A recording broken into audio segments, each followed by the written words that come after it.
Merhabalar, herkese iyi akşamlar. Bugün Kürt Tarihi Dergisi'nin canlı yayın serisinde değerli Azat Zana Gündoğan'la birlikteyiz. Bugünkü konumuz 68 Hareketi, evrensel bir olgu olan 68 Hareketi içerisinde Kürtler temalı bir söyleşi gerçekleştireceğiz. Azat Zana Gündoğan, hoş geldiniz. Hoş bulduk, merhaba. Bizi izleyenlere de Merhabalar. iyi akşamlar diliyorum. Herkese iyi akşamlar. Öncelikle Azat Sana Gündoğan'ı özür dilerim tanıtayım kısaca. Azat Sana Gündoğan halihazırda Florida State University'de doktor öğretim görevlisi olarak sosyoloji bölümünde çalışmalarını yürütmektedir. Öğretim görevlisi olarak. Kendisi Orta Doğu Teknik Üniversitesi'nde master derecesini aldı. Bundan bahsetmemiz sebebi 1967 Doğu mitingleri üzerine yazdığı master teziyle Türk Sosyal Bilimler Derneği Genç Sosyal Bilimciler Ödülü'ne layık görüldü. Yine 2016 yılında hazırladığı doktora çalışmasıyla Birmingham University'de herhalde. Yanlış telaffuz etmedim herhalde. Çok doğru. Sakıp Sabancı Uluslararası Araştırmacılar Ödülünü yine layık görüldü. Bugün söylediğim gibi Florida State University'de çalışmalarına devam etmektedir. Evet, konumuza kısaca bir giriş yapmak gerekirse 68 hareketinden, 68 olayından, 68 olgusundan ya da fenomeninden her neyse bunu birazdan sizden talep edeceğim, nasıl tanımlamamız gerekiyor ya da siz nasıl tanımlamışsınız diye. Bundan bahsedeceğiz. Öncelikle şöyle başlamak istiyorum. 68 hareketini evrensel ölçekte, bölgesel ölçekte siz nasıl tanımlıyorsunuz? 68 hareketi neydi? Bununla başlayalım. Buyurun. Çok teşekkür ederim. Herkese iyi akşamlar tekrar. Öncelikle Kürt Tarihi Dergisi'ne ve İsmail Beşikçi Vakfı'na çok teşekkür ediyorum. Bu gerçekten önemli benim için. Bu konuda böyle bir tartışmayı yapmak. Çok teşekkür ederim tekrar. 68 nedir? 68 olgusunu nasıl tanımlarız? Çok önemli bir soru. 68 hareketi, 68 devrimi kimilerine göre öncelikle kapitalist modern dünya sisteminin devrim dalgalarından biridir. Devrim dalgaları derken uzun salınımlarla açığa çıkan ve etkileri dünya çapında ve bütün toplumlarca hissedilen devrimlerden bahsediyoruz. Örneğin 1789, 1778, 79 Burjuva devrimleri, 1848 kentli proletarya devrimleri, sosyalist devrimler, 1905 köylü emekçi devrimleri, 1917 kentli ve köylü emekçi sınıfların bir arada ayaklandığı sosyalist devrimler. Dolayısıyla böyle bir dalga olarak alındığında 68 kronolojik olarak bir seneye değil, öncesi ve sonrasıyla bir uzun bir salınıma işaret ediyor. Bu dönemleştirme meselesinde Kürt 68'i özelinde yeniden döneriz isterseniz. Ama dilerseniz önce 68'i böylesi bir dünya devrimi yapan özelliklere kısaca değineyim. Öncelikle en az 3 yıllık bir dönemden bahsediyoruz. Yani 1968-1971 tarihlerine yayılan gösterilerin, nizansızlığın ve şiddetin damga vurduğu bir devrimdi 68. Yarattığı sarsıntı ve dönüşümler dünyanın neredeyse her köşesinde hissedildi. Yani hiçbir toplum bu devrimden uzak kalamadı. 68 ile siyaset sahnesine çıkan ya da çıkmak zorunda bırakılan aktörler oldu. Örneğin etnik azınlıklar, Kürtler gibi, Amerika'daki siyahlar gibi ya da cinsel kimlik azınlıkları, onlar da seslerini duyurdular 68'de. Öğrenciler gibi statü grupları, gençler, gençlik, kadınlar, bilhassa ikinci dalga feministler, üçüncü dünya devrimcileri, bizim için de çok önemli bu konu, sömürge karşıtı hareketler gibi. Bu büyük kısmı yeni olan aktörler, yeni bir siyaset dili, yeni bir lügat, siyaset lügatı, yeni örgütlenme biçimleri ve yeni talepler geliştirdiler. Bizim için önemi de bu. Yani modern ya da günümüz toplumsal hareketlerinin içerisinde 68'in bu nüvelerini zaten görebiliyoruz. Bizim için önemli olan noktası bu. Ancak her yeni şeyin imlediği üzere mevcut bir eskiye karşı hareketti 68. Nedir bu eski? Haliyle yeni sol. Bu eski olan eski sol neydi? Öncelikle çok genel çerçevesiyle 68 devrimi bir önceki yüzyılın iki büyük toplumsal hareketine karşı bir duruştur. Bütün dünyada neredeyse.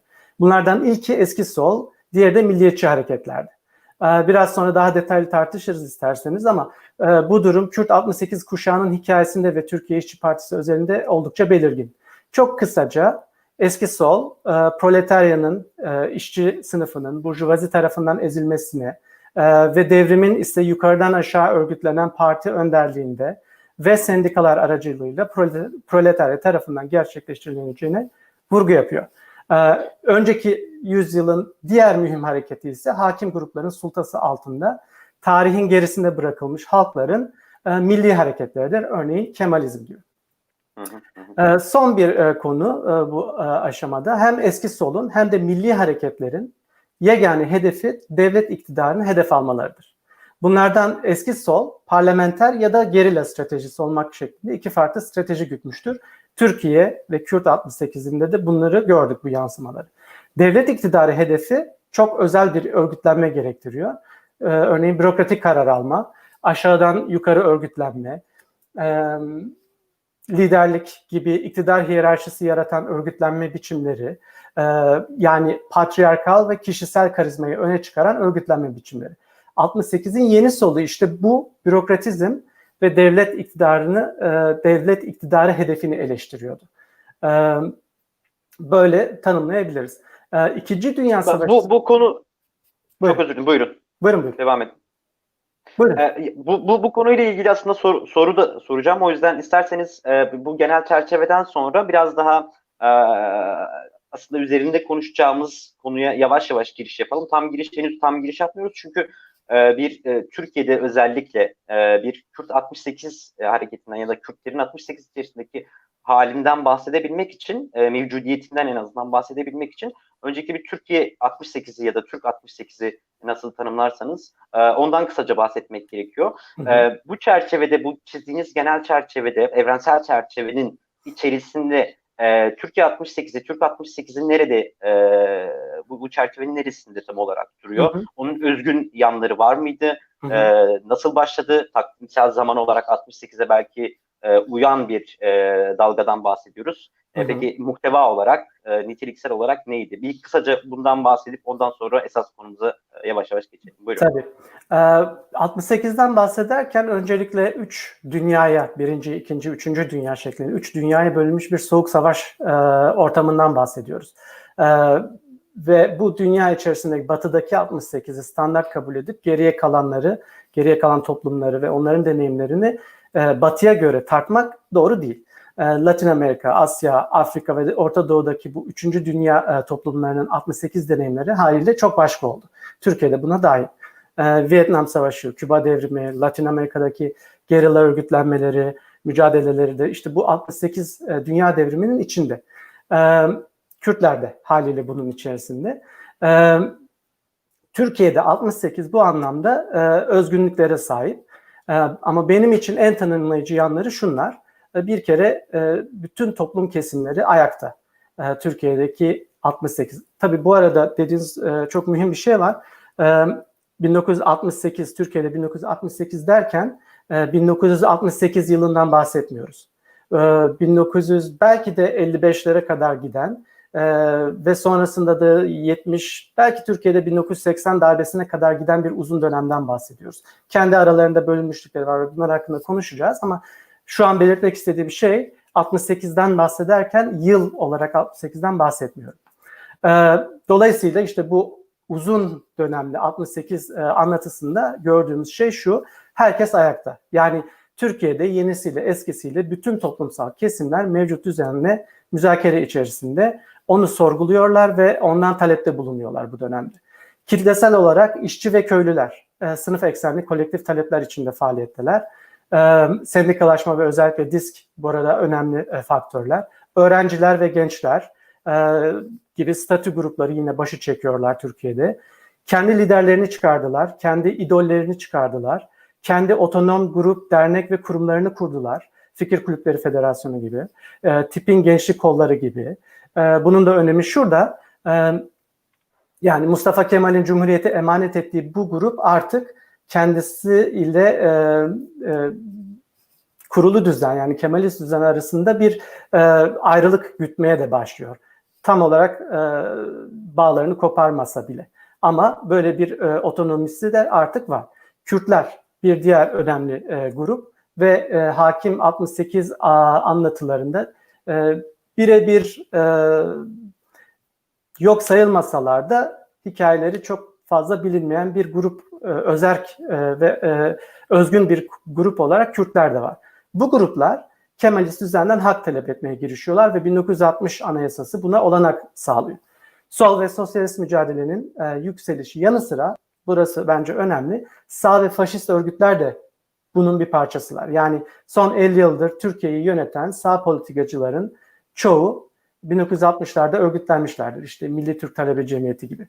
Kısacası Türkiye'de topyekün bir politikleşme yaşanmış ve ancak 1980 darbesiyle bu politikleşmeye biraz ket vurulmuştur. Bir diğer özelliği Türkiye'de 68'in az önce birazcık bahsettiğim tip ve onun görece temsil ettiği bir yeni sol, Türkiye'deki yansıması olarak. Türkiye'de 68'i bu açıdan tipten ayrı düşünmek, Türkiye İşçi Partisi'nden ayrı düşünmek mümkün değil. Öğrenciler, işçiler, köylüler, sanatçılar, aydınlar ve haliyle Kürtler, ki o zaman isimleri Doğulular, ki bunu da açacağız daha sonra. Bu tür farklı gruplar tip içinde kendilerine ses bulabilmişlerdi. Bu çok önemli. Orhan Siliyer o döneme dair şunu diyor, alıntılayacağım. 1960'ların ilk yarısında Türkiye'de emeğin kurtuluşundan, kararlı bir anti-emperyalist mücadeleden, sosyalist bir toplum perspektifinden yana ne potansiyel varsa bu tip içerisinde ve çevresinde toplanmıştır diyor.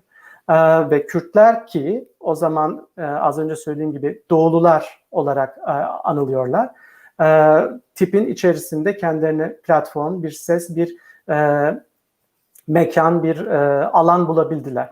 Ve bu adlandırma, Doğululuk, Doğulular adlandırmasını ben çok önemsiyorum. Biraz sonra Türkiye'de Kürt 68'ini konuşurken bunu da açarız. Evet, aslında siz kısmen giriş yaptınız, fakat oraya geçmeden önce bir hususta bir soru sormak istiyorum. Yani mesela 68 hareketinin, hani 68 fenomeninin dünyadaki anlamından bahsederken aslında bir taraftan anti-otoriter bir diskura sahip olduğu, anti-emperyalist bir diskura sahip olduğu, anti-kolonyal bir diskura sahip olduğunu, işte bunu mesela bütün otoriter rejimlere karşı biraz da bir öfkesi, işte Prag'da Sovyet rejimine karşı, işte Çekoslovakya'da ya da başka yerlerde farklı şekillerde zuhur ettiğini görüyoruz.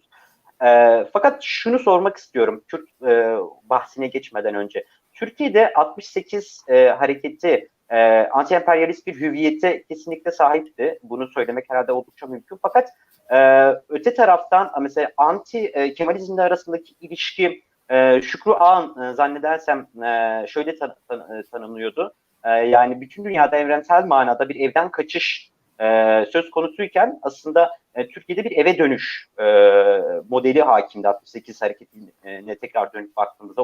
O eve dönüş de hani kurucu babaya dönmek, yani Kemalizme tekrar dönmek ve kurtarıcı olarak tekrar onu işaret etmek. Bu anlamda çünkü bunu neden soruyorum? Biraz sonra Kürt meselesinde Kürtlerle ilgili konuşunca, Kürt 68 ya da Kürtlerin 68 içerisindeki yerini konuşunca aslında bu biraz belirleyici olacak gibime geliyor. Bu konuda ne dersiniz? Mesela eve dönüş ve evden kaçış metaforlarını nasıl değerlendiriyorsunuz Türkiye 68 için? Tabii çok önemli kazanımları oldu Türkiye'de 68'in, bilhassa Türk solunun. Öznelliklerini ve bu kazanımları ve haliyle miraslarının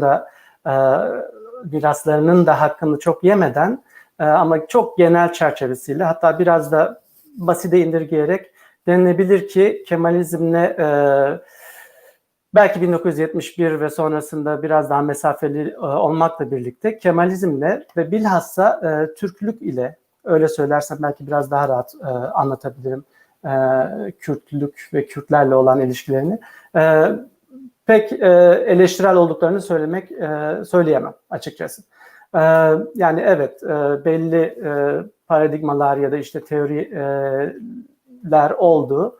Ama bence Türk solunu sürekli ve yeniden ve belki de her 10 yılda bir ziyaret eden bir şey olarak ulus devlet ve Türk ulus devleti çok önemli bir şey. Yani birebir Kemalizm olmasa bile Türk ulus devletiyle hesaplaşmamış olmak bence ve Türk ulus devleti ya da ulus devlet paradigmaları, sınırları içerisinde siyaset yapmak Türk solunu bence çok büyük oranda sınırlamıştır bence.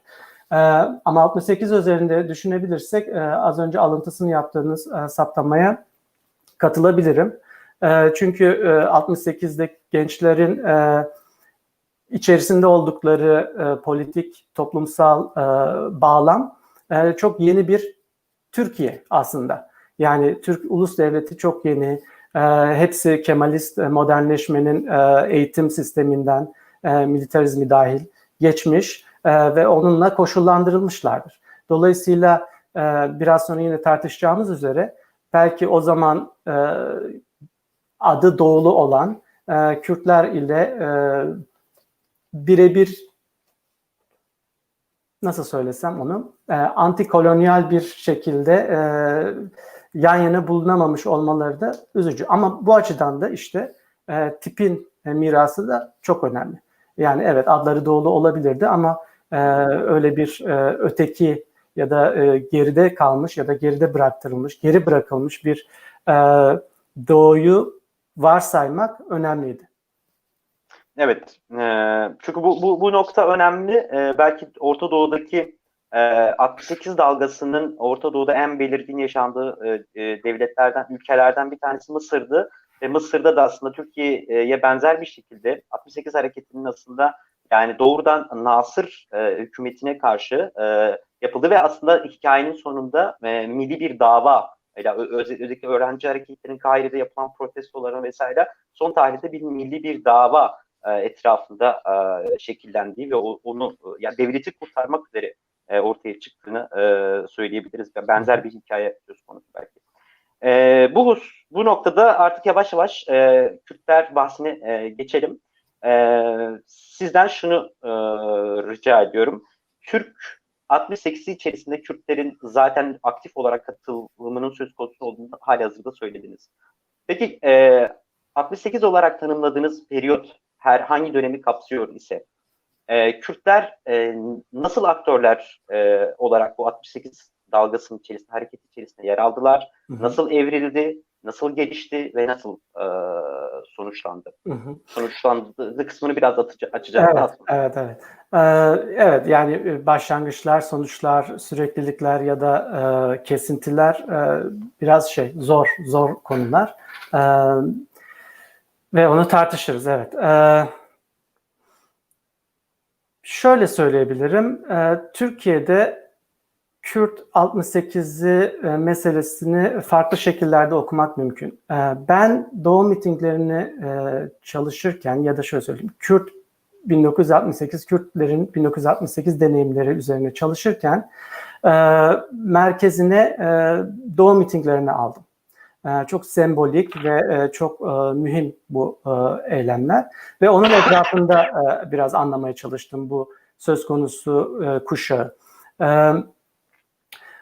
Doğu mitinglerini merkeze aldığımda gördüğüm şey şu, kendi araştırmamda, söz konusu eylemleri, Doğu mitinglerini örgütleyenlerin, 1967 yılında Doğu mitinglerini örgütleyenlerin özneliğini öne çıkarmak çok önemli. Yani kendi eylemlerini örgütleme, hem de kitlesel bir şekilde ve hem de Doğu'nun, tırnak içerisinde Doğu'nun farklı şehirlerinde periyodik aralıklarla bu eylemleri düzenlemiş olmak bir sahiplenmeyi gösteriyor. Yani coğrafi bir sahiplenmeyi gösteriyor. İktidarla müzakereye girmek demek oluyor bu haliyle. Ve bana göre bu öznelliğin en önemli yanı da, özneliğin en önemli yanı da, yani eyleyebilme kapasitelerini ortaya çıkarabilmelerin en önemli yanı da kendi hakikatlerini kurabilmiş olmalarından ve daha da önemlisi kitlelere bu hakikati aşılayabilmiş olmalarından geliyor. Neydi elementleri, neydi bunun bu doğululuğun unsurları? Öncelikle doğu bir kelime, bir terim olarak çok önemli benim için.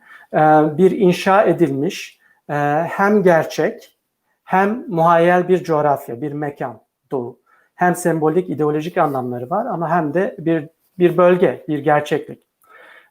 Ve bununla ilgili olarak da burada yaşayanlar, doğulular, bir kimlik var burada ve Kürtlüğün o dönemki özgün tezahürü.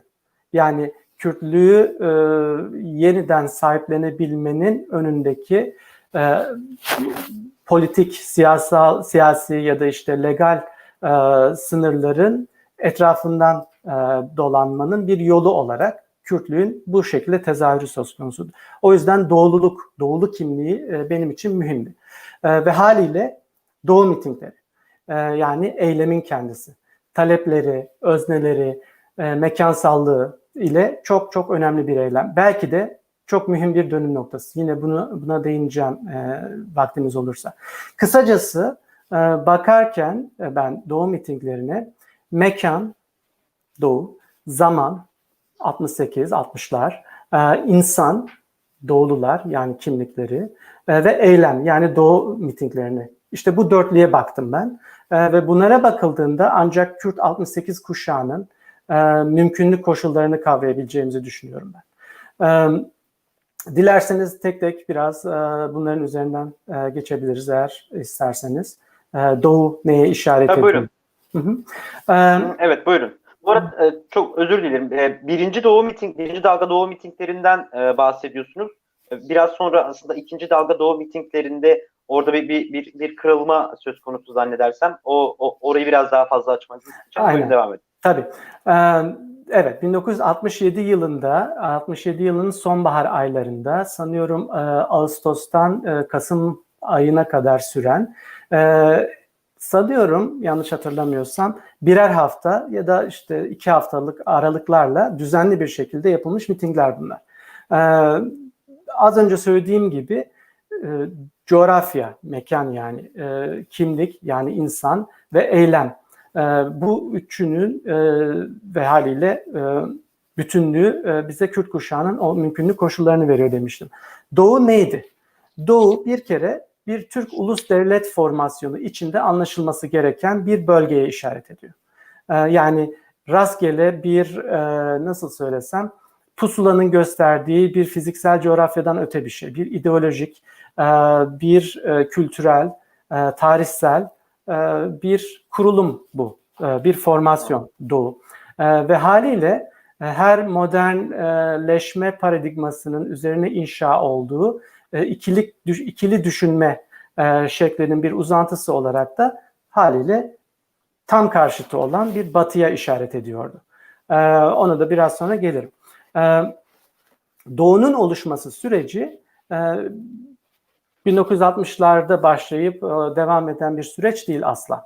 Doğu'nun oluşması süreci Osmanlı egemenlik topraklarının çözülüp yerine ulus devlet egemenliğinin kurulması sürecidir.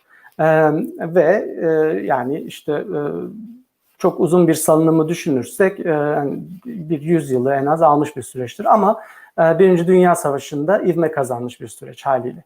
1960'lara gelindiğinde bu anlamda bu süreç yani ulus devlet oluşum süreci bitmiş de değil. Çünkü ulus devlet kurma süreci bildiğiniz üzere ucu açık bir süreçtir. Yani hiçbir zaman bitmeyen bir müzakere, bastırma pratikleridir. İçinde Doğu'nun oluşma sürecinin içerisinde o uzun dönemli ulus devlet oluşma sürecinin içerisinde bir kere savaş vardır. En önemlisi. Bir bölüşüm paylaşım savaşıdır bu. Büyük emperyal unsurlar bunun içerisindedir haliyle. Soykırım vardır bu oluşum sürecinin içerisinde. 1915 ve belki öncesine daha kadar giden bir soykırımdır bu. İsyan ve isyanın askeri metodlarla çoğu zaman sivillere karşı kanlı bir biçimde bastırılması süreçlerini taşır içerisinde. İdari ve sosyal politikalar var bunun içerisinde. Umumi müfettişliklerin kurulması gibi. Ee, İskan politikaları var. Yerinden etme süreçleri var bunun içerisinde. Başka kültürel bazı pratikler var. Yer ismi değiştirme gibi. Yani Türk olmayan ya da Müslüman olmayan geçmişin izlerini, kalıntılarını hafızadan da silme pratiklerini içeren bir süreç bu. Ve Kürtçe yer adlarını da içeren bir süreç ve 50'lere bilhassa sanıyorum 50'lerde de devam eden bir süreç bu. 60'larda da öyle. Kamusal alanda ana dilin yasaklandığı bir süreç bu. Bilinmeyen bir coğrafyayı anlama ve kontrol etme süreci bu. Eğitim ve kültür kurumlarıyla yerli halkı kolonize etme gibi bir süreç bu. Yani demek istediğim şey politik, kültürel ve ekonomik, biraz sonra kısaca ona da değinirim, ekonomik, askeri ve hafızaya dair bir dolu pratiği içeren bir doğudan bahsediyoruz. Bu doğu dolayısıyla tarafsız, yüksüz, ideolojik bir yükü olmayan herhangi bir imleç, bir ima ya da sembol değil. Bilakis içerisinde kan, sömürü ve bir dolu şiddet, devlet şiddeti barındıran ve aynı zamanda aslında direnişi de barındıran bir anlamı vardı onun. İşte ulus devlet kurma süreci tüm bunların yanı sıra aynı zamanda bir ulusal pazar kurma süreci. Yani ekonomik bir süreç. Devlet bildiğimiz üzere egemen olarak bu sınırları belirlenmiş pazar içinde emeği, üretim, araç, teknoloji ve altyapısını ve doğayı kolektif biçimde mobilize eden bir birim, bir organ, bir yapı. Ve hocam müsaadenizle sözünüzü keseceğim çünkü konu zamanımızı verimli kullanmak adına doğu mitinglerinde den bahsettiniz. Birinci dalga doğu mitinglerinde isterseniz daha çok oraya konsantre olup çünkü ikinci dalga doğu mitingleri 70'lerden itibaren yeni bir miras, yeni bir kuşak ve Kürtlerin hakikaten 68 içerisinde tam olarak nerede olduğuna biraz konsantre olmamız daha zaman açısından verimli olur. Buyurun siz devam edin. Haklısınız. Evet, işte tam da aslında oraya çok güzel bağlanıyordu bu dediğim. Yani bir ekonomik birim olarak doğuya baktığımızda gördüğümüz şey bir coğrafi olarak dengesiz kalkınmadır. Yani doğu mitinglerinde öne çıkan şey doğunun geri bıraktırılmışlığı temasıdır. Sömürülme ve altyapıdan nasibini alamama anlatısıdır. O yüzden doğu bu anlamda bir ekonomik birimdir de bir bölge olarak. Yani 60'larda doğu Türk Ulus Devleti içindeki bölgesel iş bölümü içinde batıdaki sanayiye ham madde, enerji kaynağı sağlayan bir arka bahçe, bir belki koloni, bir sömürge, hayvancılık ve tarımın hüküm sürdüğü bir feodal bölge, kırsal bölge olarak kalıyor.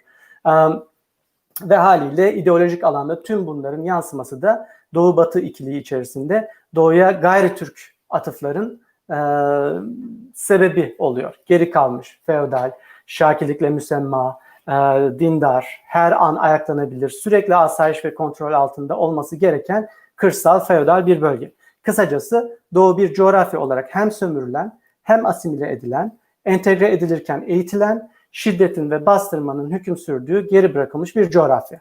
İşte bu işin coğrafya kısmı. Kimlik veya aktörlere ya da insana da gelebiliriz. İsterseniz eylemden önce bu aktörler kimdi? Biraz onlara değinirsek eylemler daha bir anlam kazanacaktır. Buyurun hızlı bir şekilde kuşak ya da aktör meselesine değinip devam edelim. Tamam. Buyurun. Bu çok önemli aslında. Dediğiniz şey de çok mühim. 68'li Kürtler olarak bahsettiğimiz bu grubu örneğin 70'lerdeki artık doğulu olmayan ama gerçekten Kürt olan kimliğini o anlamda yeniden inşa etmiş, antikolonyal diyelim ona, bir Kürt politik kimliğinden ayıran nedir? Yani böyle bir ayrılık var ama hangisini 68 diye tanımlayacağımızı sizinle tartışacağız zaten.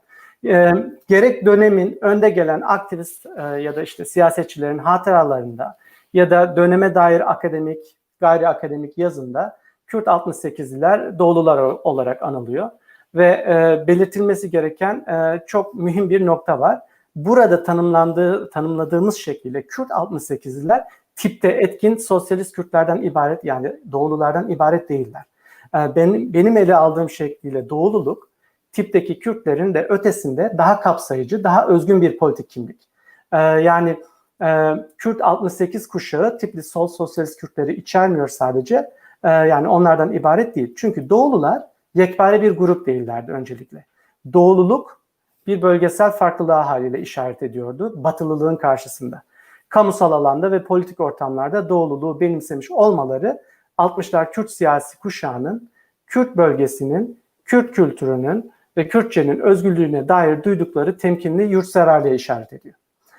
Bu temkinli yurtseverliğin içeriği politik taleplerinde mevcut. Doğu'nun geri kalmışlığı, Batı ile Doğu arasındaki gelir, altyapı, hizmet uçurumunun mevzu etmeleri ve Doğululara uygulanan baskı ve ayrımcılığın sona erdirilmesini talep ediyorlar. Bu dönemde ortaya bazı yayınlar çıkıyor, özellikle 1960'ların başlarında. Ve hep bu politik tahayyülün ürünü ve onu da besleyen bir yayınlar silsilesi. Musa Anter örneğin, Kımıl, Brinareş, Ferenga Kurdi bunları yayınlıyor. Kemal Barıllı Kürtçe gramer çıkarıyor 65'te. Mehmet Emin Bozarslan Doğu'nun sorunlarını yayınlıyor. Memuzin tercümesini yayınlıyor. Denk çıkıyor. Türkçe Kürtçe olarak çıkan aylık dergi. Ve Yaşar Kaya. evet, aynen öyle. İşte Musa Anter tanıyorum. O da dahildi buna. İşte Sait Elçi, Medet Serhat, Celal Ergün ve bir dolu isim. Ben araştırmamda bu özgün kuşağın deneyimlerine ve politikleşme süreçlerine açıkçası eğildim ve anılarında ve görüşmelerinde şunları gördüm.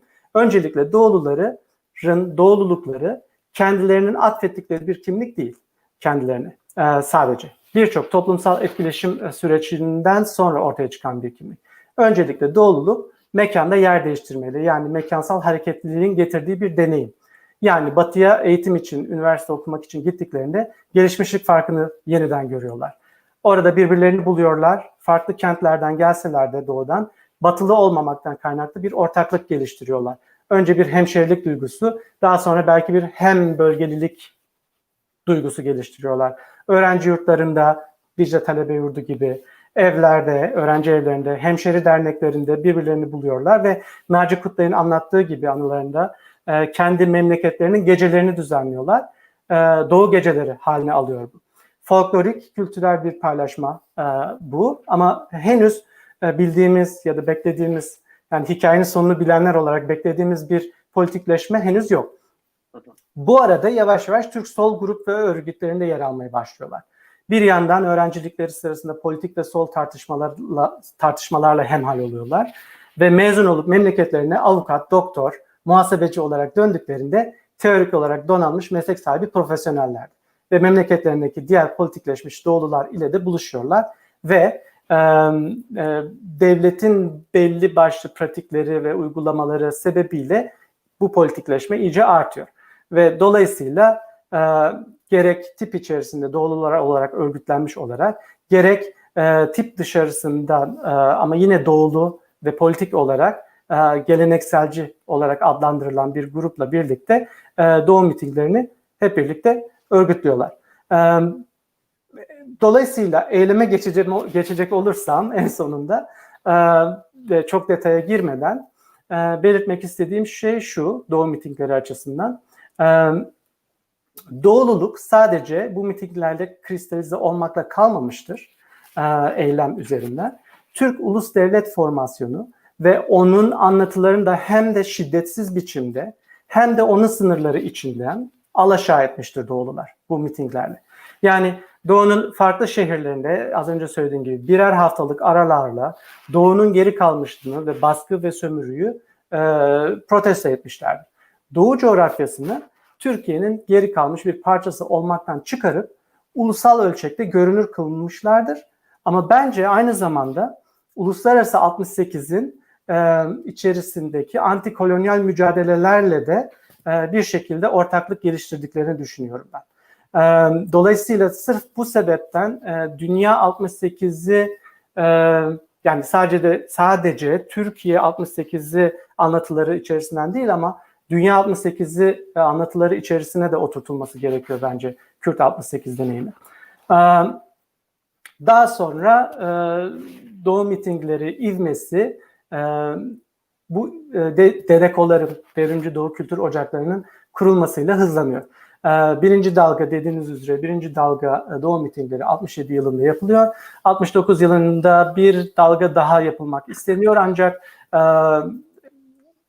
ilk Doğu mitinglerinin miras demeyeyim de ona, misyonunu yerine getirdiği fikri sebebiyle çok da bulmuyor, destek bulmuyor ama bir şeye işaret ediyor haliyle. Artık 1969 yılında kurulmuş, 71 yılında askeri darbeyle kapatılmış DDKO'lara doğru giden yolda Kürtler, Kürt 68'leri artık daha özel, Türk soluyla bağlarını koparmış, kendini belki daha güvenli ve anti-kolonyal bir şekilde, ideolojiyle ortaya çıkıyor. Burada belki yine konuşacağız. Sait Kırmızı Toprağı'nda önemli bir figür olarak ortaya çıkması mühim bir dönüm noktası. Evet, şurası çok oldukça önemli. Kürt 68'leri siz sadece tip içerisinde örgütlenmiş sosyalist tandanslı bir ekip olarak değerlendirmez. Bunun içerisinde Sait Elçi gibi, Musa Anter gibi isimlerin de bulunduğu, daha sonra Sait Kırmızı Toprak gibi daha radikal isimlerin de girip tekrar muhalefet edip çıktığı bir grup, aslında bir kültürel bir yaklaşım sergilediniz Kürt 68'ler grubuna dair ve birinci dalga Doğu mitinglerinden sonra ikinci dalga Doğu mitinglerinin çok aslında kuvvetli mitingler olmadığını, fakat birinci dalga ile ikinci dalga arasında bir mukayese yapacak olursanız, ulusal taleplerin dile getirilmesi, ulusal ton, efendime söyleyeyim, Kürtlerin biraz önce sizin söylediğiniz gibi anti-kolonyal bir diskura daha da yaklaşması ikinci dalgada zannedersem biraz daha baskın oluyor ve bu da aslında hem işte 1970'e giden süreç için radikalleşen sürecin beraberinde getirdiği bir şey, aynı zamanda da daha radikal bir Kürt kopuşunu da herhalde müjdeleyen bir şey oluyor. Bu ikinci dalga ile ilgili ve bu özellikle 69 ve 70 arasında ya da 68-70 arasındaki kırılma ile ilgili ne söylemek istersiniz? Mesela Sait Kırmızı Toprak örneğinde. Şimdi şöyle bir şey var. 67'deki Doğu mitinglerinin yarattığı bir şok etkisi vardı. Etkisi de ondan geliyor. Yani sadece Doğulular olarak Kürtler yeniden, yani uzun bir aradan sonra, hele ki kanlı bir bastırılmışlıktan sonra 1930'ların sonunda Dersim'le birlikte o uzun sessizlik ve bastırılmışlıklarından sonra ilk kez böylesi bir kolektif eylemlilikle yeniden politik sahneye çıkıyorlar. Ve hem de dediğim üzere legal yöntemleri 61 Anayasası'nın çizdiği legal sınırlar içerisinde hem de gayet barışçıl bir şekilde, şiddetsiz bir şekilde bunu yapıyorlar. Ama kurulu düzen, devlet aygıtı bunu kabul edemiyor haliyle. Çünkü eski yani işte Kürt bölücülük, ki o zaman ona Kürtçülük diyorlar. Kürtçülük korkusu sebebiyle bunlar bir alarma geçiyor. Dolayısıyla demek istediğim şey şu: 67'deki Doğu mitinglerinin bir şok etkisi var, yarattığı bir şok etkisi var. Ama 69'daki radikalleşme içinde bir ortam oluşturduğu da yadsınamaz. Dolayısıyla sonuçta şöyle de bir durum var. 67'deki Doğu mitingleri sırasında 69'daki Doğu mitinglerini düzenleyenler yok muydu aralarında? Tabii ki vardı. Daha mı az radikallerdi? Yani 2 senede aşırı radikalleşebileceklerini ben insanların düşünmüyorum. Ama ortaya çıkma koşulları itibariyle daha farklıydı. Ama bir deneme yanılma olarak düşünüldüğü zaman da 67'deki Doğu mitinglerinin açtığı alanda daha bir radikalleşmeye gidebildikleri ortada. Bu işin Doğulular kısmıyla ilgili kısmı. Ama bir de haliyle 65 sonrasında gençliğin yani hem tipten kopuşları hem kendi özerk ve daha radikal eylemlere doğru yönelmelerinde bunda etkisi vardır mutlaka. Evet. Önemli bir noktaya geldik. DDKO'nun kuruluşundan önce aslında 68 olarak tanımladığınız dönemde Türkiye'de müstakil bir Kürt partisinden söz edeceksek bu Türkiye Kürdistan Demokrat Partisi, Sait Elçi'nin partisiydi. Ve siz de belirttiniz, Sait Elçi aslında hem TKTP, Türkiye Kürdistan Demokrat Partisi olarak aslında Doğu mitinglerine de aktif bir biçimde katıldılar, lokal düzeyde. Bunun ötesinde tip içerisinde sosyalist olarak tanımlanabilecek ya da işte evrensel bir diskura sahip Kürt aydınlardan, bir Kürt aydın kuşağından bahsettiniz. Şunu sormak istiyorum. Türkiye 68'i içerisinde müstakil bir Kürt 68'i teşebbüsü, bir parantezi ya da den bahsetmek mümkün mü 70'e kadar? Yani o yüzden aslında biraz önce Sait Kırmızı Toprak örneğini özellikle verdim. Orada sanki biraz üzerinde durmamız gerekiyor gibi. Evet, bence mümkün. Yani açıkçası biraz yani geriye dönük bakabilme lüksümüz var tarihe haliyle. Ne olup bittiğini bildiğimiz için ve Türk solunun o efsanevi olaylarının ve figürlerinin de bilgisini ve belki de üzerimizdeki gölgesini de düşünürsek böyle bir müstakillik atfedemeyebiliriz. Ama bana kalırsa gayet özgün bir kuşak bunlar ve öznellikleri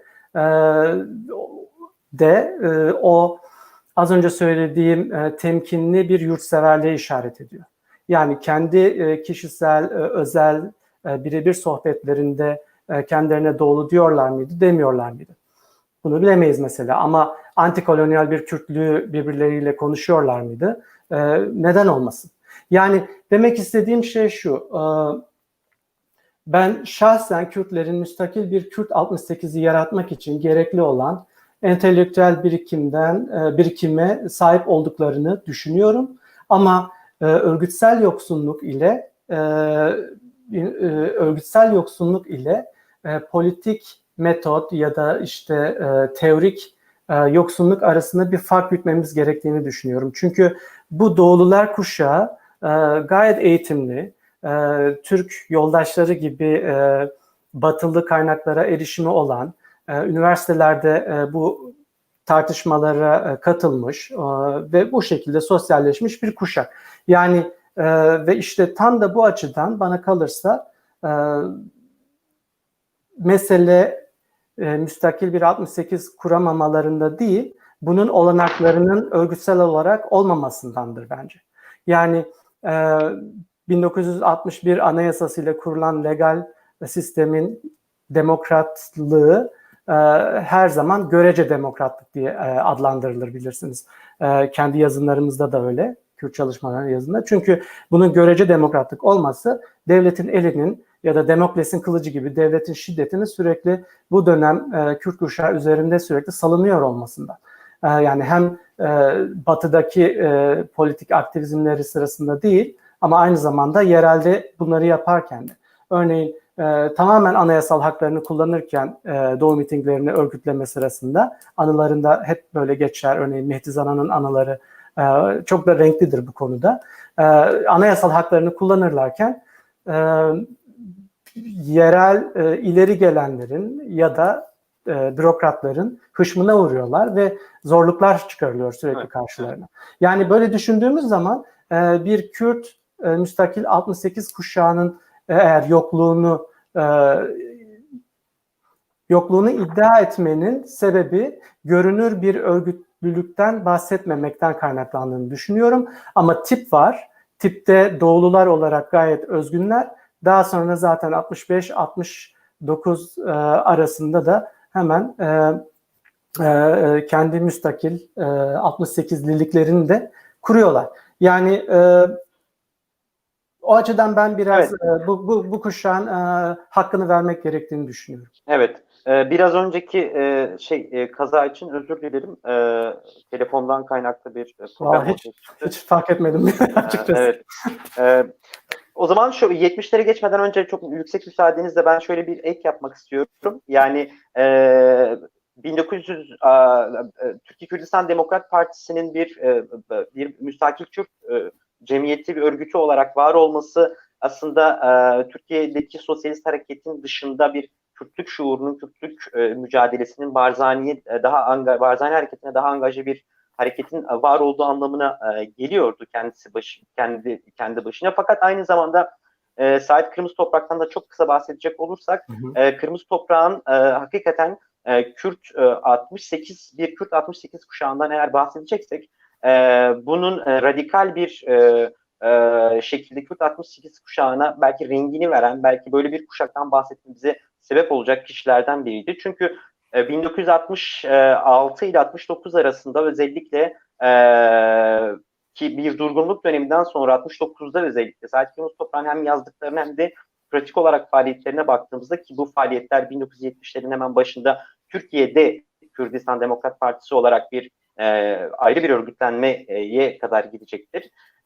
Sait Kırmızı Toprak'ın temsil ettiği çizgi oldukça radikal bir biçimde hem Türk solundan kopması, hem de Türk solu içerisinde var olan, işte sizin biraz önce çok Dörtbaşı Mahmut içinde tanımladığınız Doğullar grubundan da kopması aslında Kürtlük meselesini oldukça anti-kolonyal, anti-sömürgeci bir perspektifle yaklaşması ve Kemalizme aslında Türk solundan hem çok daha önce çok radikal eleştirileri getiriyor olmasındaydı. Aynı zamanda Sait Kırmızı Toprak sadece Kemalizme dair radikal eleştiriler getirmedi. Aynı zamanda despotik Sovyet rejimine karşı Sait Kırmızı Toprak'ın anlatımıyla söylüyorum, ya da Orta Doğu'daki bazı rejimlerine karşı da benzer bir tutum içerisindeydi.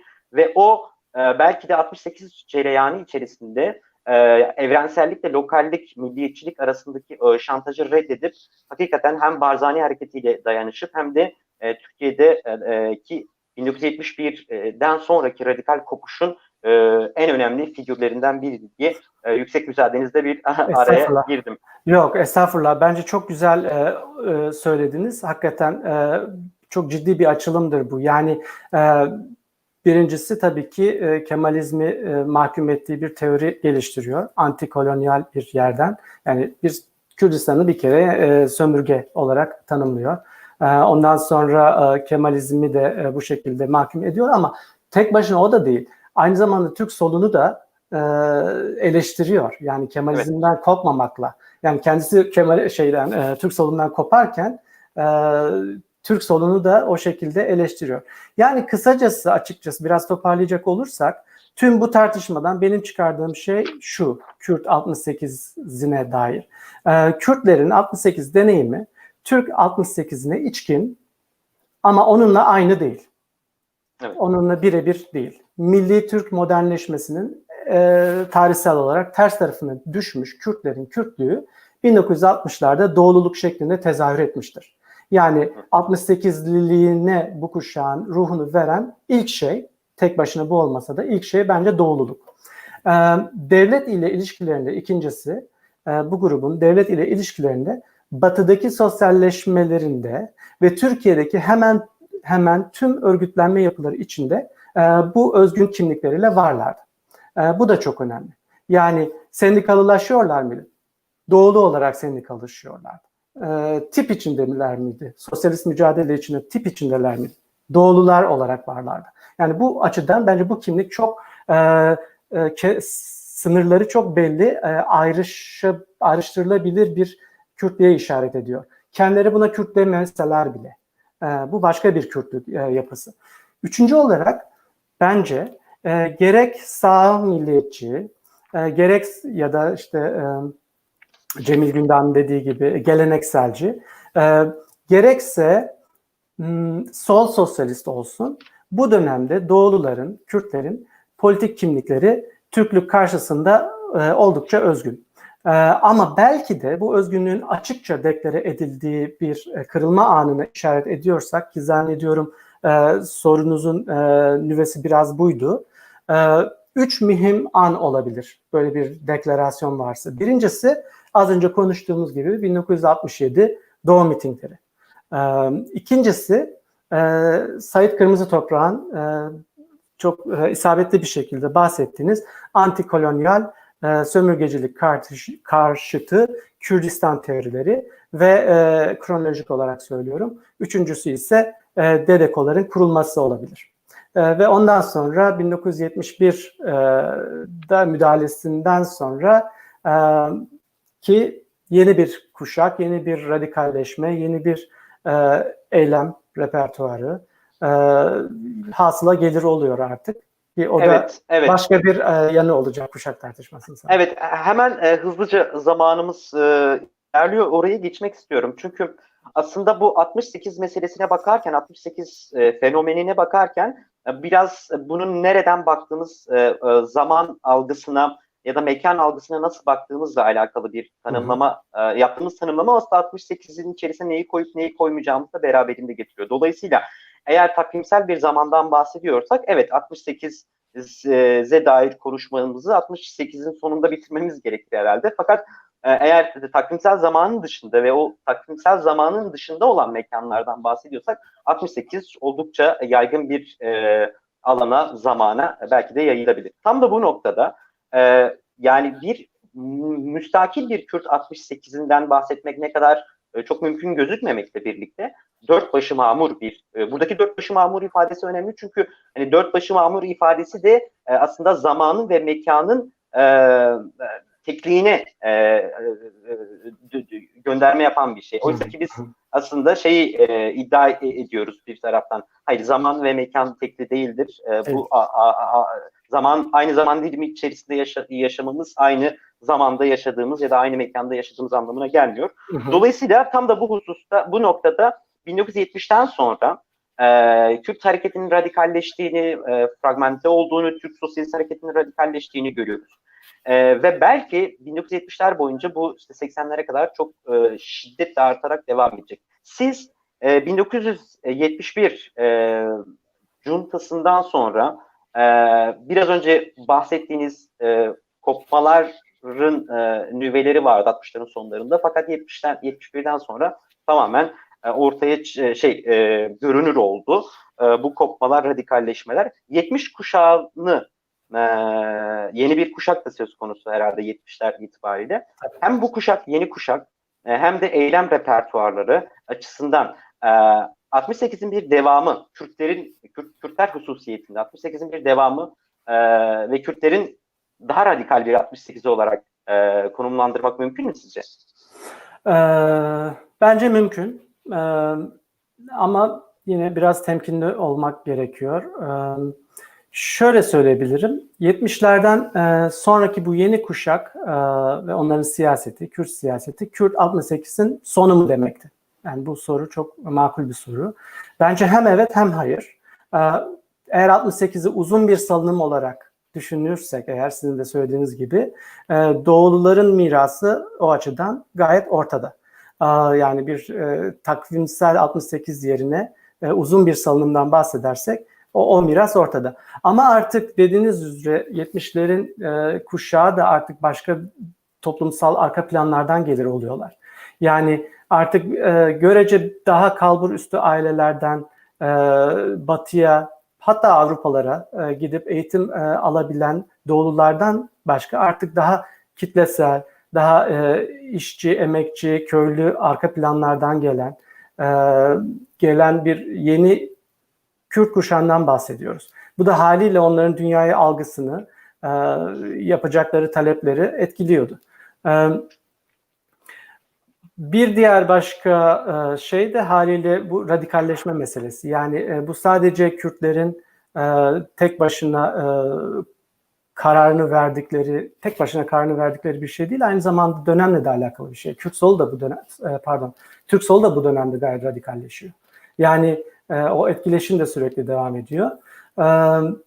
Ama yani bu konuda biraz temkinli konuşmak istiyorum. Yani eğer bir 68 kuşağı varsa ya da olmak zorundaysa Doğulular 68 kuşağı mıdır? Bence evet. Peki 70'lerden sonra gelen, onların kazanımı üzerine inşa olan ve daha radikalleşen, şiddete de, silahlı mücadeleye de yol veren bu kuşak 68 kuşağı olabilir mi? Kimisi bu kuşağı 78 kuşağı diye tanımlıyor örneğin. Böyle de bir ayrım var. Ama dediğim gibi benim tavrım birazcık daha temkinli olarak şeydir. En azından Doğulular kuşağının hakkını yememek üzerinedir benim şeyim. Yediğimiz için söylemiyorum. Bunu düzelteyim. Ama açıkçası birebir çok net bir yanıtım buna olamıyor maalesef. Siz ne düşünürsünüz? Evet. Bir taraftan sorulara bakıyorum çünkü Evet. sorularımız da var. Onları da yanıtlamak üzere. Ben de kısaca teşekkür ederim fikrimi sorduğunuz için. Ben de kısaca yanıtlayayım. E, Bana kalırsa Türkiye'de bir Kürt 68, müstakil bir Kürt 68'inden bahsetmek 68 meselesine nasıl baktığımızda biraz önce söylediğim gibi bağlı bir olgu. Çünkü eğer 68'e evrensel bir fenomen olan 68'e Avrupa'yı örnek alarak, Amerika'daki eylemleri örnek alarak ya da Madrid'deki eylemleri örnek alarak bakarsak, evet Türkiye'de örneğin Güney Kürdistan'ı ele aldığımızda bir kentli Kürt nüfusundan bahsetmek mümkün değil. Olmamakla birlikte bir devlet otoritesi henüz söz konusu değil. Yani isyan edilecek bir yapı henüz söz konusu değil. Askeri darbelerle boğuşan, özellikle aşiret yapılarının çok güçlü olduğu bir coğrafya ve Kürtler ortasında bir kimlik, bir var olma, devlete karşı bir tanınma mücadelesi veriyorlar. Ama aynı zamanda 1961'de başlayan mesela Irak Kürdistanı devriminde baktığım zaman, Barzani hareketine baktığım zaman bunu 68 okumamızı genişleterek bunu oldukça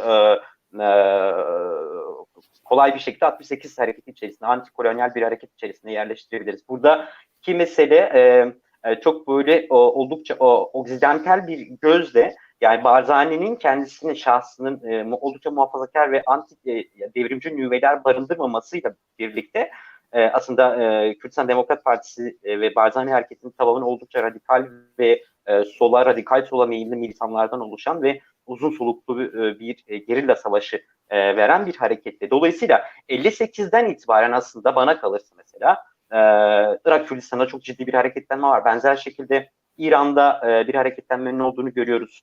Özellikle 70'lerin sonuna doğru. Türkiye ile benzer bir belki periyoda denk düşüyor. Aynı zamanda özellikle Suriye Kürdistan'da çok ciddi bir hareketlenme var. Hülasa demek istediğim şey şu. Eğer 68'in ötesinde bir 10 yıl öncesinde ve 10 yıl sonrasında ele almanın daha makul olacağını düşünüyorum. Kürtler açısından düşündüğümüzde bunun mesela Irak Kürdistan'da farklı bir tarihte başladı. Belki 10 yıl önce başladı. Türkiye Kürdistan'da ise belki 68 takvimsel zamanın 3-5 yıl sonrasına taşınıp başladığı ve 80'lerin sonuna kadar en azından devam ettiği bir form olarak değerlendirmenin mümkün olabileceğini düşünüyorum. Dolayısıyla bir Kürt 68'den bahsetmenin mümkünlüğü üzerine daha çok konuşmak, daha çok araştırma yapmak gerektiğini düşünüyorum. Son olarak şunu eklemek istiyorum. Bir yandan şu olgu oldukça önemlidir. Dünyadan Kürt hareketleri, 4 parça Kürdistan'daki Kürt hareketleri dünyadan ne kadar haberde? 68 fenomenin içerisinde bunları yerleştirmek nasıl bir teşebbüstür? Bence egemen okumaya itiraz eden bir teşebbüstür ve bunu yapmak lazım gelir diye düşünüyorum. Çünkü her coğrafyanın 68'i bambaşka karakterlerde büründü. Bambaşka hüviyetlere sahipti, muhtevalara sahipti ve çok tabii olarak bambaşka tarihlerde başladı ve bitti. Ya da farklı formlarda devam etti. Şimdi ben sorulara geçmeden önce sizden son olarak şunu yorumlamanızı isteyeceğim. Ondan sonra sorularımız var çünkü sorulara cevap vermenizi isteyeceğim. 68 bir devrimci kalkışma olarak, bir isyan dalgası olarak bütün dünyaya yayıldı. Ne bıraktı miras olarak? Bir devrimci miras bırakabildi mi yoksa bir yenilgi mi? Yenilgiyle mi yüzleştik? Kısaca çünkü zamanımız 1 saat oldu ve sorulara da yanıt vermek adına. Tamam. Teşekkürler. Buyurun. 5 dakika alacağım. Buyurun. Bu yani en mühim sorularımızdan biri. Yani niye 68'i tartışıyoruz? Bir kronolojik olgu olarak 68 bitmiş. Evet, yani derdimiz ne, değil mi? Yani üstüne neler yaşandı öyle düşünürsek. Yeni Sol örneğin önerdiği yeni dünyayı kuracak devrimi örgütsel olarak sırtlanamamış ve yenilmiş. Bu doğru. Üstüne darbeler, suikastler görmüş, yetmemiş. Duvarların yıkılmasıyla sosyalist dünyanın sonu geldi. Üç dünya yerini küresel bir dünyaya bıraktı. Gelişmiş ve gelişmekte olan ülkelerde yaşıyoruz artık. Neoliberalizm dünyanın tüm halklarını ve doğanın kendisini savaşla, tüketimle ve aşırı üretimle esir almış vaziyette. Yani böyle düşünüldüğünde 68'in hatırlanır bir yanı yok aslında bıraktığı miras açısından. Fakat uzun salınımlı bir devrimden bahsediyorsak 68'in bittiğini söyleyemeyiz bence. Bununla kastettiğim şey şu. Tüm bu saydığım sebeplerden dolayı yeni solun özellikleri çok daha önemli. Yani bugün anlamlı bir kapitalizm analizi yapamayan, ulus devletin militer yapısını hedef alamayan, ötekini çoğunluğa karşı kollamayan, ekolojik yıkıma karşı bir sözü olmayan, patriarkayı hedef almayan herhangi bir toplumsal hareketin başarılı olması mümkün değil. O yüzden bugün Türkiye'de ve dünyada sistem karşıtı olup da kitleselleşebilmiş hareketlere baktığımızda 68'in yankılarında rüyasını görüp hedeflediği şeyleri de görmemek mümkün değil. Bunu yadsımak da çok doğru değil. Kürtler örneğin bugün, Kürtler ve kadınlar yani 68'in iki önemli unsuru olan azınlık ve kadın hareketinin temsilcileri bugün sadece Türkiye'de ayakta kalabilmiş iki muhalefet odağı. Bu yüzden ben bunu önemsiyorum. Bu meseleyi belki biraz daha açmak mümkün ama kastettiğim şey biraz da şu. Dünyada modernleşmenin 3 sac ayağı var biliyorsunuz. Ulus devlet, piyasa kapitalizmi ve patriarka. Yeni solun bazı prensiplerini hatırlayacak olursak, kişinin ve toplumun kendi kaderini bu 3 elementin etkisi olmadan tayin edebilmesi fikri. Yani devletsiz ya da bürokrasisiz aşağıdan demokrasi, milliyetçilik karşıtlığı ve ekolojik öncelik. Bu prensipleri bugün dünyada hayata geçirebilen hem de tam savaşın bağrında bunu yapabilen tek hareket bence Rojava'dır. Rojava'daki sürecin seceresinde 70'lerdeki radikalizme gittiği kadar kendisi de bir 68'de olan New Yorklu teorisyene de gider. Murray Bookchin'e örneğin.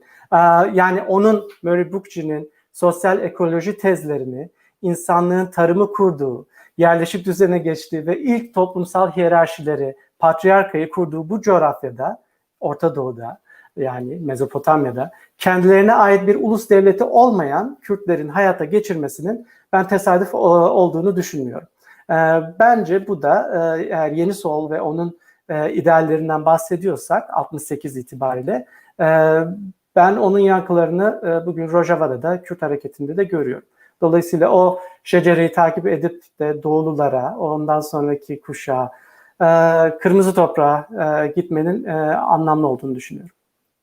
Oldukça ilginç bir şey söylüyorsunuz aslında. Yani 68'in işte Bookchin'in teorilerin bugün Rojava'da 40 yıl sonra 50 yıl mı oluyor? 50 yıl sonra tekrardan nevzuhur etmesi aslında 68'in zamanda ve mekanda ne kadar salınım halinde olduğunu ve onun farklı formlarla, farklı veçelerle tekrardan nevzuhur etmesinin oldukça mümkün olduğunu söylüyorsunuz. Oldukça önemli bir husus. Hocam ben yavaş yavaş sorulara geçeyim çünkü artık zamanımız da azalıyor. Evet. Bedri Aslan isimli bir kullanıcı, dinleyicimiz soruyor. Kürtler göçebe toplum olarak, etnik olarak hiç düşüşte olmadı. Bunun göçebe olarak yansımasını anlamıyorum. Sizce nedeni nedir? Ben açıkçası Bedri arkadaşımın sorusunu çok anlayamadım. Eğer biraz açabilirsek, yani göçebe toplum olarak Kürtler evet ama yani son birkaç 10 yıldır evet. O da kalmadı. Yani evet, soru biraz muğlak. O yüzden Bedri Aslan'dan özür diliyoruz çünkü anlaşılmıyor sorun. Evet. Elias Nin isimli bir dinleyicimiz soruyor. Kemalizm değerlerine bağlı Kürdistan'ı sömürge kabul etmeyen bir hareket anti-sömürgeci olabilir mi? Anti-kapitalist olmayan bir hareket anti-emperyalist olabilir mi? Kısa kestirme bir yanıt olarak ve çok sempatik bir yerden ben direkt net bir şekilde hayır olamaz derim bu her iki önermeye de. Ama temkinli bir sosyolog olarak da bu sorunun o kadar kolay yanıtlanabilir bir soru olduğunu da düşünmüyorum. Çok güzel bir soru, harika bir soru. Ama biraz ona az buçuk değinmeye çalıştım. Yani sadece antikapitalist olmakla değil ama diğer ezilme akslarını da işte toplumsal cinsiyet olsun, cinsellik olsun, azınlıklar ve onların hakları olsun, ekoloji olsun. Yani diğer farklı ezilme akslarını patriarka gibi dikkate almayan herhangi bir hareketin kitleselleşemeyeceği bir dönemde yaşıyoruz artık. Yani bütün bu kimlikler şişeden çıkmış vaziyette ve hepsine artık yanıt verebilmemiz gerekiyor. Evet. İyisiyle kötüsüyle yani. Başka bir soru İbrahim Mutlu isimli dinleyicimiz. Doğu mitinglerinde ilk Kürtçe şiirlerin okunması, yanılmıyorsam Silvan mitinginde Mehmet Aslan Kürtçe hitap edilmesi bir ilk mi? Evet. Ben özür dileyerek belki benim hafızam yanıltıyor olabilir beni ama Mehmet Ali Arslan'la yaptığım görüşmede ve daha sonra onun okuduğum anılarında da hatırladığım bunun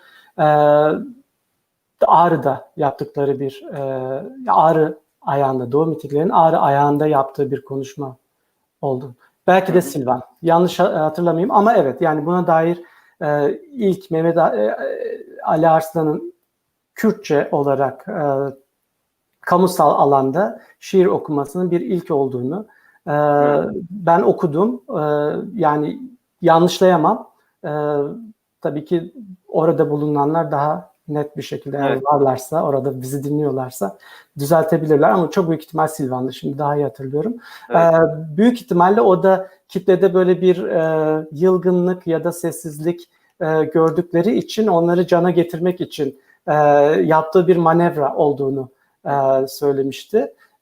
Ve daha sonra da başarılı olduğunu söylemişti. Yani bu da önemli bir şey aslında. Yani kendilerine doğulu diyen bir grubun hani Kürtlüğü tamamen kenara bıraktığı gibi bir şey söz konusu olmadığını gösteriyor zaten. Sadece temkinli olduklarını gösteriyor. Evet. Celal Temel soruyor.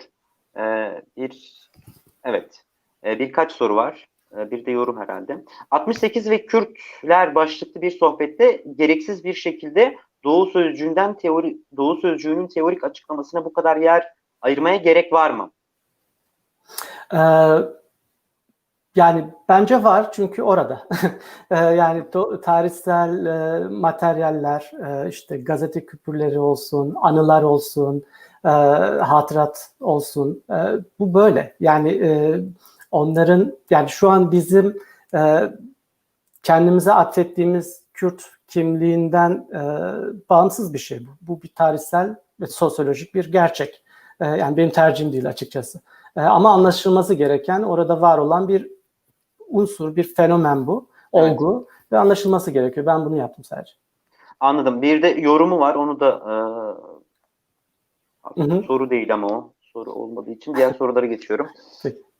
Sebahattin Bal isimli bir dinleyicimiz bu da 68 hareketi içerisinde Kürtleri ya da sizin deyiminizle Doğulları görmeme anlayışı değil mi? Bu soru da biraz sanırım Mevlüt arkadaşımız çok özür diliyorum. Mevlüt arkadaşımızın yazdığı şey Celal Temel sanıyorum yorumlardan birisine yanıt vererek bunu söylüyor. Evet. Başka diğer soruya geçiyorum. İbrahim Gürbüz soruyor. Rojava'daki Suriyeliler federal, konfederal ya da bağımsız bir Kürt devletine dönüşürse o zaman yorumunuz nasıl olur? Merak ediyorum demiş. Sizin en son yaptığınız yoruma. Evet. Şöyle yani böyle bir sürece dönüşmüş olması giriştikleri politik projeye gölge düşürmez bence. Niye bir devlet yapısına dönüştüklerini sorarız ve oradan konuşuruz tabii ki haliyle. Ama bana soracak olursanız teorik bir yerden bir politik proje olarak ve bugüne kadar bize gösterdikleri şeyleri de görürsek eğer bütün bu tarihsel bağlam içerisinde buna yorumum şey derler, bebeği banyo suyuyla dışarı atmamak gerektiğini düşünüyorum. Yani projeye halel getirmez. Uluslararası Paris Komünü'nün yenildikten sonra bu ajandaya, projeye halel getirmediği gibi. Orada bir proje var ve önemli. Teşekkürler. Başka bir soru. Cenk Demir soruyor. 68 sürecindeki Türk sol hareketlerindeki Kürtlerin katkısının izlerini sürmek önemli olduğunu düşünüyor Cenk Demir. Mesela TİKKO, THKPC ve THKO'da bulunan Kürt aktivistler üzerine ne söyleyebiliriz? Sadece Kürt aktivistler üzerine değil ama aynı zamanda Aleviler hakkında da bunu söyleyebiliriz. Yani evet var ve işte bu sosyalleşme ve politikleşme süreçlerini anlamamız gerekiyor bu aktörlerin. Öncelikle ben bir sosyolog olarak nasıl bir politik kimlik değişim, dönüşüm süreçlerinden geçtiklerine bakmak gerektiğini düşünüyorum. Evet, yani şimdilik sadece bunu söyleyebilirim. Varsa sizin ekleyeceğiniz. Evet, yani başka bir soruya geçiyorum. Zehra Ayman soruyor. 68 tarihsel bağlamı Kürt kadınları açısından politik, sosyal ve toplumsal cinsiyet eşitliği ve özgürlük talepleri açısından nasıl bir etki yarattı? Yine köylü ve işçiler için nasıl etkili oldu? 68 tarihsel bağlamı. Bildiğim kadarıyla bu dönem biraz erkek egemen bir politikleşme süreci. Bilhassa Berivan Kutlay Sarıkaya'nın da aslında sorduğu soruya da yanıt olabilir bu. Benim baktığım Doğulular çok büyük oranda erkek. Bu geldikleri toplumun yapısıyla da alakalı büyük oranda. Ben şahsen ne anılarda ne de yayınlanmış kaynaklarda bir kadın anlatısına rastlamadım. Yani aramamış olduğum için değil ama rastlamadım. Çünkü yüksek eğitim alma olanağının verildiği çok büyük ihtimalle gruplar olarak yani erkekler bu araçlara daha çok sahiplerdi ve dolayısıyla daha bir önde, daha bir görünür olduklarını söyleyebiliriz bence. Evet. İbrahim Gürbüz isimli izleyici soruyor. Dünya nizamı içinde Kürtlerin statüsü de facto bir yapının içinde uzun süre yaşayabilir mi? Uzun bir süredir yaşıyorlar zaten. Ulus devlet unsurunun ana parametresini oluşturduğu bir dünya sisteminden bahsediyoruz. Yani dünya toplumlarının ulus devlet sınırları ile bölündüğü bir sistem. Kürtler de bu sistemde Birinci Dünya Savaşı'ndan sonra 4 ana parçaya ayrılmış 4 ulus devlet arasında geleneksel yurtları bölünmüş bir topluluk olarak yaşıyorlar zaten. Farklı ulus devlet formasyonu süreçlerine maruz kalarak yaşıyorlar. Daha fazla yaşayabilirler mi? Yani bilemiyorum ama benim için önemli olan şu aşamada ki İbrahim Gürbüz'ün bir önceki sorusuna da biraz yanıt olarak şunu söyleyebilirim. Önemli olan böyle bir sistem içerisinde devlet kurma çabaları ya da devlet kurma olasılıkları değil. Böyle bir süreç, böyle bir ulus devlet paradigması hem de yıkıcı bir dönemde ulus devlet sisteminin çatlakları içine düşmüş olarak bile böyle bir proje geliştirip hayata geçirmelerinin önemli olduğunu düşünüyorum. Yani dolayısıyla sorunun bence tersten sorulması gerektiğini düşünüyorum. Nasıl oldu da Kürtler Rojava'da hem de böyle berbat gayri insani koşullarda, savaş koşulları altında nasıl oldu da ulus devlet, piyasa kapitalizmi patriarka karşıtı bir ütopik politik projeyi sadece kurmakla değil hayata geçirmeyi nasıl becerdiler? Bu sorunun sorulması ve anlaşılması gerektiğini düşünüyorum. Onun için ben biraz daha sempatik bir yerden bakıyorum bu meseleye. Evet. Başka soru şu anda. İbrahim Bey mütevelli heyeti başkanımızmış. Tamam. Evet. Tanışmış olduk böylece. Teşekkür ediyorum kendisine. Gerçekten Ee, güzel sorular. soru yok.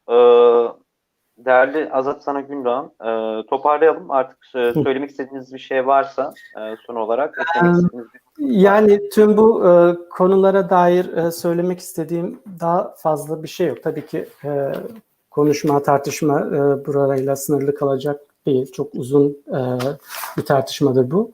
Ama sadece teşekkür ederim. Çok güzel bir sohbet oldu. Size de teşekkür ederim. Ben Tuncay. teşekkür ederim. Ve Kürt Tarihi Dergisi'ne de teşekkür ediyorum ve üstlendikleri misyonun çok önemli olduğunu düşünüyorum. Aynı şekilde İsmail Beşikçi Vakfı'nın yani bizim Kürt sosyal bilimcilerin idolü olmuş bir ismin adına açılmış bir vakfın da misafiri olmak ayrı bir onurdu. Teşekkür ediyorum. Ve dinleyenlere de. Evet, konuğumuz olduğunuz için ben de çok teşekkür ederim. Toparlamak gerekirse bugün Kürt 68 hareketi içerisinde Kürtlerin konumuna dair konuşmaya çalıştık. Konuğumla birlikte, Azat Sana Gündoğan'la birlikte. Bu üzerine çok konuşulmuş ve çok yazılmış bir alan değil maalesef.